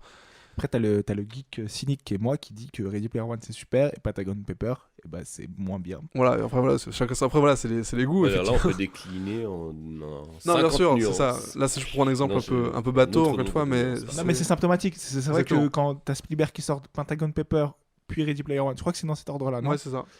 Ça interpelle. Ouais, Et exactement. tu dis, ah, je vais aller voir le nouveau Spielberg. Ah ouais, c'est quoi? Ah bah, c'est un mec qui fait une vie dans un jeu vidéo et tout. Ah ouais. Moi, je trouve ça bien. Bah, du coup, pour conclure, quand je parle de mythologie moderne, ça fait 3 fois que je dis ça, c'est vraiment ce côté-là, c'est de comprendre en fait, du coup, le phénomène de cycle, pourquoi il existe, pourquoi est-ce qu'il continue et comment est-ce qu'il grandit, en fait. C'est ça qui m'intéressait vraiment dans ce sujet, donc j'en suis encore qu'aux prémices, voilà, ça fait que 6-7 mois que je suis dessus, donc pour l'instant, j'ai rien d'écrit encore, c'est que des notes de recherche que je mets un peu en place dans ma tête. Mais du coup, j'aimerais bien qu'à la fin de mes 2 ans de master, mon mémoire, voilà, il fasse ressortir ça. On est parti des mythes grecs, On est passé par Tolkien, on est passé par Star Wars, on est passé par Harry Potter, on est passé par Game of Thrones. Où est-ce qu'on sera demain? Est-ce que le cycle va continuer à grandir comme ça? Est-ce que les gens vont essayer de casser le cycle? Comment est-ce que les gens, du coup, interprètent la culture populaire? Comment est-ce que la culture populaire résonne chez les gens maintenant? Parce que là, c'est une sous-culture qui... Enfin, avant, c'est une sous-culture, maintenant, c'est la culture... Enfin, dire culture populaire, ça n'a même plus de sens, en fait, parce que finalement, tout est culture populaire maintenant. Enfin, voilà, c'est un truc, c'est un terme un peu bâtard qui m'interpelle beaucoup, parce que j'en ai beaucoup parlé, du coup, dans mon cursus en licence. Et là, en ce moment, j'ai un livre qui s'appelle La pop culture par Richard Memeto. Et justement, essayer de comprendre ce phénomène-là, c'est très intéressant, parce que finalement, on se rend compte que la pop culture, ça avait un sens il y a quelques années. Parce que là, il y avait vraiment des cultures séparées. Maintenant, c'est plus aussi vrai, en fait. Cette frontière entre la culture élitiste et la culture populaire est en train de s'effriter au fur et à mesure. Et l'exemple de Parasite est très bon. Voilà, Parasite, c'est un film primé à Cannes. Et c'est aussi un film qui a fait énormément d'entrées en France. Et voilà, où il y a plein de gens qui ne sont pas très cinéphiles sont allés voir ce film-là. Parce que là, ça. Parasite a une VF. Parasite, oui, alors, non, mais justement, ça exactement. C'est symptomatique de ça. Ouais. C'est que le film a tellement eu de succès qu'on lui a fait une VF pour que plus de gens puissent le voir. Plus de gens puissent le voir. Et c'est super rare pour un film coréen. Je trouve que du coup le cinéma coréen est très intéressant dans ce côté-là, parce que justement c'est un cinéma qui touche autant les grandes élites cinéphiles que le cinéphile que je suis, qui a pas la prétention de dire qu'il T'as pas vu les Hong Sang-soo? Non. T'as pas vu les 36 Hong Sang-soo Non, par contre, j'ai vu beaucoup de Bong Joon-ho, tout ça. Donc, voilà. Non, mais voilà, c'est en tout cas le cinéma coréen tel qu'il est présenté par Bong Joon-ho, pardon. C'est un cinéma qui est ouvert à tous, et je pense que c'est un peu l'accomplissement vers lequel il faut se diriger. C'est que les films de Scorsese, quelque part, puissent être mis au même rang que des films Marvel, que des films fantastiques, que le cinéma puisse reposer sur un même socle et qu'il n'y ait pas de classement entre différents genres de films. Ça, c'est que la sous-culture, ça n'a plus aucun sens de dire ça maintenant. Je pense qu'on est dans un monde qui a beaucoup évolué. Et voilà, on sait d'où viennent les films. Et maintenant, il faut dépasser ce socle sur lequel les films se reposent un peu trop. Voilà, ça c'était pour... présenter mon sujet de mémoire. C'est une conclusion plutôt bienveillante. Voilà, ce qui est vraiment bien, c'est qu'on va faire un peu good cop, bad cop, hein, parce que c'est une très bonne conclusion et qui en plus converge totalement avec la mienne. Vous allez voir, mais moi je vais plus loin et je vais même plus taper du poing sur la table que me réjouir, même si je pense que comme toi il y a des ouvertures qui se font, mais pour moi ça va vraiment pas assez vite. Et tu disais quelque chose quand tout à l'heure tu parlais du fait qu'il était essentiel de s'approprier et de comprendre une culture comme la culture pop. Avec tous les enjeux que tu as soulevés, je me suis dit mais c'est marrant, c'est exactement les mêmes enjeux que pour la religion.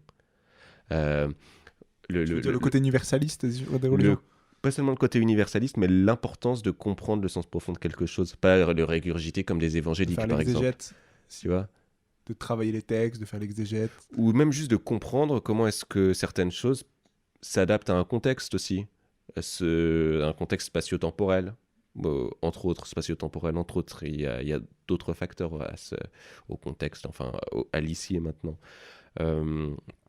Mais pour moi, c'est marrant, dans ma tête, sur à peu près tout ce que tu as dit, j'ai fait un parallèle avec la question religieuse, parce que tout ça, c'est... un fanatique, c'est normal. J'y reviens à chaque fois, c'est tout le temps une question de foi.